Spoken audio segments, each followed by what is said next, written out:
ছোটদের গল্প আর স্বল্প চ্যানেলে আজকে আপনাদের জন্য রয়েছে পরশুরামের লেখে একটি মজার গল্প, রাজভোগ। যদি আপনারা আমার চ্যানেলে নতুন হয়ে থাকেন তবে অবশ্যই চ্যানেলটি সাবস্ক্রাইব করতে ভুলবেন না। শুরু হচ্ছে আজকের গল্প, রাজভোগ।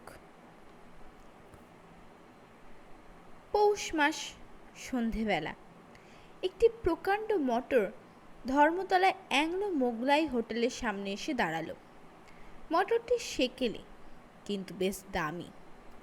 চালকের পাশ থেকে একজন চোপদার জাতীয় লোক নেমে পড়ল। তার হাতে আঁটো নেই, কিন্তু মাথায় একটা জড়ি দেওয়া জাঁকালো পাগড়ি আছে, তাতে রূপোর তকমা আটা, পরনে চোগাচাপ কান, কোমরে লাল মখমলের পেটি, তাতেও একটি চাপরাশ আছে। লোকটি তার প্রকাণ্ড গোফে তা দিতে দিতে সগর্বে হোটেলে ঢুকে ম্যানেজারকে বললে, পাতিপুর কা রাজা বাহাদুর আয়া হ্যায়। ম্যানেজার রায়চরণ চক্রবর্তী শশব ব্যস্তে বেরিয়ে এলো এবং মোটরের দরজার সামনে হাত জোর করে নতশিরে বলল, মহারাজ, আজ কার মুখ দেখে উঠেছি? দয়া করে নেমেই গরিবের কুটিরে পায়ের ধুলো দিতে আজ্ঞা হোক। পাতিপুরের রাজা বাহাদুর ধীরে ধীরে মোটর থেকে নামলেন। তার বয়স 70 পেরিয়েছে। দেহ আর পাকা গোফজোড়াটি খুবই শীর্ণ। মাথায় যেটুকু চুল বাকি আছে তাই দিয়ে ঢেকে সিঁথি কাটবার বৃথা চেষ্টা করেছেন। পরনে জরিপার সূক্ষ্ম সুতি আর রেশমি পাঞ্জাবি, তার উপর দামি শাল, পায়ে সুর তোলা লাল লপেটা। তিনি গাড়ি থেকে নেমে ভিতরের মহিলাটিকে বললেন, নেমে এসো। মহিলা বলল, আমি আর নেমে কি করব, গাড়িতেই থাকি। তুমি যা খাবে খেয়ে এসো, দেরি করো না যেন। রাজা বললেন, তা কি হয়, তুমিও এসো। রায়চরণ কৃতাঞ্জলি হয়ে বলল, নামতে আজ্ঞা হোক রানীমা, আপনার শ্রীচরণে ধুলো পড়লে হোটেলের বরাত ফিরে যাবে। মহিলাটি বোধহয় সুন্দরী ও যুবতী, কিন্তু ঠিক বলা যায় না। তার সজ্জা আর প্রসাধন এমন পরিপাটি যে রূপ যৌবনের কতটা আসল আর কতটা নকল তা বোঝবার উপায় নেই। তিনি গাড়ি থেকে নামলেন।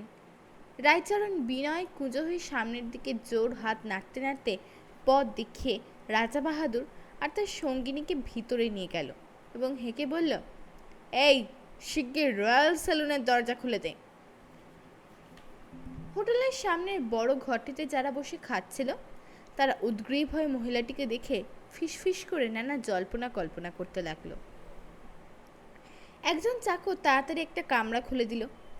ছোট খোপ রং করা কাঠের দেওয়াল, মাঝে একটি টেবিল আর দুটি গদিয়াটা চেয়ার। টেবিলটি সাদা চাদরে ঢাকা, দিনের বেলায় তাতে হলুদের দাগ দেখা যায়। এই কামরার পাশে পর্দার আড়ালে আরেকটি কামরা, তাতে এক সেট পুরনো কৌচ ও সেটি এবং একটি ছোট্ট টেবিল, আর তার উপর 3-4টি গত সালের মাসিক পত্রিকা।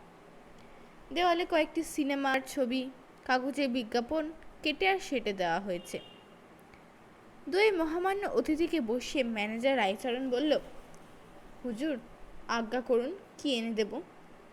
রাজা বাহাদুর সাগ্রহে বলল, তোমার কি কি তৈরি আছে শুনি? রায়চরণ বলল, আগে 3 রকমের পোলাও আছে, ভেটকি মাছের, মাংসের আর পাঁঠার। কালিয়া আছে, কোরমা আছে, কোপ্তা আছে, মাটন চাপ, চিংড়ির কাটলেট, ফাউল রোস্ট, ছানার পুডিং। হুজুরের আশীর্বাদে আরও কত কি আছে। রাজা বাহাদুর খুশি হয়ে বললেন, বেশ, অতি উত্তম। আচ্ছা ম্যানেজার, তোমার এখানে বিরিয়ানি পোলাও হয়? হয় বই কি হুজুর, ঘণ্টাখানেক আগে অর্ডার পেলেই করে দিতে পারি। আমি 3 বছর দুম্বাকরের নবাব সাহেবের রসুই ঘরের সুপারিনটেন্ডেন্ট ছিলাম কি না, সেইখানেই সব শিখেছি। খুব খাইয়ে লোক ছিলেন নবাব সাহেব। এবেলা পছন্দ এক দুম্বা, ওবেলা আরেক দুম্বা। বাবুর্চিদের রান্না তার একদম পছন্দ হতো না। আমি তাদের কায়দার অনেক উন্নতি করেছি, তাই জন্যই তো নবাব বাহাদুর খুশি হয়ে নিজের হাতে ফার্সিতে আমাকে সার্টিফিকেট লিখে দিয়েছিলেন। দেখবেন নাকি হুজুর? থাক থাক। আচ্ছা, তোমার কায়দাটা কিরকম শুনি? ও, বিরিয়ানি রান্নার? এক নম্বর বাসমতি চাল, এখন তার দাম 5 টাকা সের। খাঁটি গাওয়া ঘি, ডুমো ডুমো মাংস, বাদাম পেস্তা কিশমিশ আর হরেক রকম মশলা, গোলাপ জলে গোলা খোয়া ক্ষীর, মৃগনাভি সিকিরতি, 10 ফোঁটা অডিকোলন, আলু একদম বাদ। চাল আর মাংস প্রায় সিদ্ধ হয়ে গেলে তার উপর 2 মুঠো পেঁয়াজ কুচি মুচমুচে করে ভেজে ছড়িয়ে দিই। তারপর দমে বসাই। খেতে যা হয় সে আর কি বলবো। রাজা বাহাদুরের জিভে জল এসে গেল। শুট করে টেনে নিয়ে বললেন, চমৎকার। আচ্ছা, স্বামী কাবাব জানো? হ্যাঁ, হুজুরের আশীর্বাদে মোগলাই ইংলিশ ফ্রেঞ্চ হেন রান্না নেই যা এই রায়চরণ চক্রবর্তী জানে না। মাংস পিষে তার সঙ্গে ছোলার ডাল বাটা আর পেস্তা বাদাম মেশাতে হয়। তাতে আদা হিং পেঁয়াজ রসুন গরম মশলা ইত্যাদি পড়ে। তারপর চ্যাপটা লেজি গড়ে চাটুতে ভাজতে হয়। এই হলো স্বামী কাবাব। ওহ, খেতে যা হয় হুজুর তার কি বলবো। রাজা বাহাদুর আবার শুট করে জিভের জল টেনে নিলেন। তারপর বললেন, আচ্ছা রায়চরণ, রগন জুস জানো? মহিলাটি অধীর হয়ে বললেন, আহ, ওসব জিজ্ঞেস করে কি হবে, যা খাবে তাই আনতে বলো না। রাজা বাহাদুর বললেন, আহা, অত ব্যস্ত হও কেন, খাওয়া তো পড়েই আছে, আগে একবার রায়চরণকে বাজিয়ে নিই। রায়চরণ বলল, বাজাবেন বই কি হুজুর, নিশ্চয়ই বাজাবেন। রগন জুস হচ্ছে। মহিলাটি আস্তে আস্তে উঠে পাশের কামরায় গিয়ে মাসিক পত্রিকার পাতা উল্টাতে লাগলেন। রগন জুস হচ্ছে খাসি বা দুম্বার মাংস, শুধু ঘিয়ে সিদ্ধ, জল একদম বাদ। ভারী পুষ্টি হুজুর, 7 দিন খেলে লিকলিকে রোগা লোকের গায়ে গত্তি লেগে ভুঁড়ি গজায়। তুমি তো অনেক রকম জানো দেখছি। হে, আচ্ছা, মুরগ মাসালাম তৈরি করতে পারো? নিশ্চয়ই পারি হুজুর, ঘন্টা 3 আগে অর্ডার দিতে হয়। অনেক লটখটি কিনা, বাবুর্চিদের চাইতে আমি ঢের ভালো বানাতে পারি। আমি নতুন কায়দা আবিষ্কার করেছি।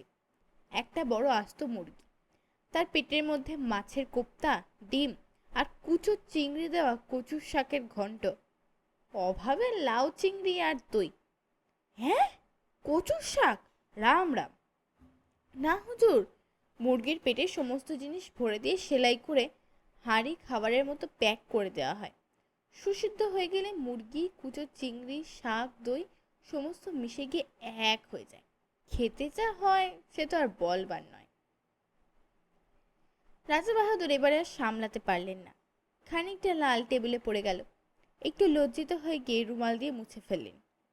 ওহে রায়চরণ, উত্তম সরভাজা খাওয়াতে পারো? হুজুরের আশীর্বাদে কি না পারি। সরভাজার রাজা হলো গোলাপি গায়ে দুধের সরভাজা, নবাব সিরাজউদ্দৌলা যা খেতে। কিন্তু 10 দিন আগে অর্ডার দেওয়া চাই, আর শখানেক টাকা খরচা ইত্যাদি করতে লাগবে তো। হ্যাঁ, গোলাপি রঙের গরু হয় নাকি? না হুজুর, একটি ভালো গরুকে 7 দিন ধরে স্রেফ গোলাপ ফুল গোলাপ জল আর মিষ্টি খাওয়াতে হবে। খড় ভুসি সাধারণ জল একদম বারণ। তারপর সে যা দুধ দেবে তার রং হবে গোলাপি আর খোসভায় ভুরভুর করবে। সেই দুধ ঘন করে তার স্বর নিতে হবে, আর সেই দুধ থেকে তৈরি করতে হবে ঘি, আর সেই দুধ থেকে তৈরি ঘি দিয়েই ভাজতে হবে। রসে ফেলবার দরকার নেই, আপনিই মিষ্টি হবে। গরু মিষ্টি খেয়েছে কিনা, সে যা জিনিস, অমৃত কোথায় লাগে। কৃষ্ণনগরের কারিগররা তা দেখলে হতাশে গলায় দড়ি দেবে। কিন্তু এত গোলাপ ফুল খেলে গরুর পেট ছেড়ে দেবে না? রায়চরণ গলার স্বর নিচু করে বলল, কথাটা কি জানেন, গোলাপ ফুলের সঙ্গে খানিকটা সিদ্ধি বাটাও খাওয়াতে হয়, তাতে গরুর পেট ঠিক থাকে আর সর ভাজাটিও বেশ মজাদার হয়। চমৎকার চমৎকার। এইবারে হুজুর আজ্ঞা করুন, কি কি খাবার আনবো? আমি নিবেদন করছি কি, আজ আমার যা তৈরি আছে তাই খেয়ে দেখুন। ভালো জিনিস, নিশ্চয়ই আপনি খুশি হবেন। এরপরে একদিন অর্ডার মতন পছন্দসই জিনিস তৈরি করে হুজুরকে খাওয়াবো। আচ্ছা রায়চরণ, তোমার এখানে পাতিলেবু পাওয়া যায়? আছে বই কি, লেবু হলো পোলাও খাওয়ার অঙ্গ। একটি আর্জি আছে মহারাজ, আজ ভোজনের পর হুজুরকে একটি শরবত খাওয়াবো। হুজুর খুশি হয়ে যাবেন। কিসের শরবত? তবে বলি শুনেন মহারাজ, আমার একটা দূর সম্পর্কের ভাগ্নে আছে, তার নাম কানাই। সে বিস্তর পাশ করেছে, নানা রকম দ্রব্য গুণ তার জানা আছে। শরবতটি সেই কানাই ছোকরার আবিষ্কার। সে তার নাম দিয়েছে চায়াঙ্গনী সুধা। তবে বলি শুনুন মহারাজ, আমার একটি দূর সম্পর্কের ভাগ্নে আছে, তার নাম কানাই। সে বিস্তর পাশ করেছে, নানা রকম দ্রব্যগুণ তার জানা আছে। শরবতটি সেই কানাই ছোকরার আবিষ্কার। সে তার নাম দিয়েছে চাঙ্গায়নী সুধা। বছর 2 আগে কানাই হুন্ডাগড় রাজ সরকারের চাকরি করত। কুমার সাহেব তাকে খুব ভালোবাসতেন। কুমারের খুব শিকারের শখ। একদিন তার হাতিকে বাঘে ঘায়েল করলে। হাতের ঘা দিন 20 মধ্যে সেরে গেল, কিন্তু তার ভয় গেল না। হাতি নড়ে না, ডাঙস মারলেও ওঠে না। কুমার সাহেবের হুকুম নিয়ে কানাই হাতিকে শেরটাক চাঙ্গায়নি খাওয়ালো। পরদিন ভোরবেলা হাতি চাঙ্গা হয়ে পিলখানা থেকে গটগট করে হেঁটে চলল। জঙ্গল থেকে একটা শাল গাছের রলা উপড়ে নিল, পাতাগুলো খেয়ে ফেলে ডান্ডা বানালে। তারপর পাহাড়ের ধারে গিয়ে সুর দিয়ে সেই ডান্ডা ধরে বাঘটাকে দমাদম পিটিয়ে মেরে ফেলল। কুমার সাহেব খুশি হয়ে কানাইকে 500 টাকা বকশিশ দিলেন। শরবতে হুইস্কি আছে নাকি? ওসব আবার আমার চলে না। আহ, কি যে বলেন হুজুর, কানাই সব ছই না। অতি ভালো ছিল, সিগারেটটি পর্যন্ত খায় না। চাঙ্গায়নি সুধায় কি কি আছে শুনবেন? 20টা কোবরেজি গাছরা, 20 রকম ডাক্তারি আরক, 20 দফা হেকিমি দাবাই, হিরে ভস্য, সোনাভস্য, মুক্তভস্য, রাজ্যের ভিটামিন, আর পোয়াটা ইলেকট্রিক। এইসব মিশিয়ে চোলাই করে তৈরি হয়। খুব দামি জিনিস। কানাই আমাকে হাফ প্রাইস 500 টাকায় 1 বোতল দিয়েছে। মামা বলে ভক্তি করে কি না। দোহাই হুজুর, আজ একটু খেয়ে দেখবেন। সে হবে খন। আচ্ছা রায়চরণ, তুমি বার্লি রাখো? রাখি হুজুর, ছানার পুডিংয়ে দিতে হয়, নইলে আট হয় না। এইবার তবে হুজুরের জন্য খাবার আনতে বলি। হুকুম করুন, কি কি আনবো? তা এক কাজ করো, 1 কাপ জলে 1 চামচ বার্লি সিদ্ধ করে লেবু আর একটু নুন দিয়ে নিয়ে এসো। রায়চরণ আকাশ থেকে পড়ল। হ্যাঁ, সে কি মহারাজ? ভেটকি মাছের পোলাও, মটন কারি, ফাউল রোস্ট, সরভাজা? রাজা বাহাদুর হঠাৎ অত্যন্ত খাপ্পা হয়ে বললেন, তুমি তো সাংঘাতিক লোকে, আমাকে মেরে ফেলতে চাও নাকি? আমি বলে গিয়ে 3টে বছর ডিসপেপসিয়ায় ভুগছি, কিচ্ছু হজম হয় না, সব বারণ। দিনে শুধু গলা ভাত আর শিঙি মাছের ঝোল, রাত্রিরে বার্লি। আর তুমি আমাকে পোলাও কালিয়া লোভ দেখাচ্ছ? কি ভয়ানক খুনে লোক! রায়চরণ মর্মাহত হয়ে গেল এবং একটু পরে 1 বাটি বার্লি এনে রাজা বাহাদুরের সামনে ঠক করে রেখে বলল, এই নিন। তারপর রায়চরণ পর্দা ঠেলে পাশের কামরায় গিয়ে মহিলাটিকে বলল, রানীমা, আপনার জন্য একটি ভেটকি মাছের পোলাও, মাটন কারি আর ফাউল রোস্ট আনি। খেপেছেন? আমি খাবো আর ওই হ্যাংলা বুড়ো ফ্যাল করে চেয়ে দেখবে? গলা দিয়ে নামবে নাকি? তবে একটু চার খান কতক চিংড়ির কাটলেট এনে দিন রানীমা। রানী ফানি নই, আমি নক্ষত্র দেবী। আর একদিন আসবো খন স্টুডিও ফেরত, ডিরেক্টর হাদুবাবুকেও নিয়ে আসবো।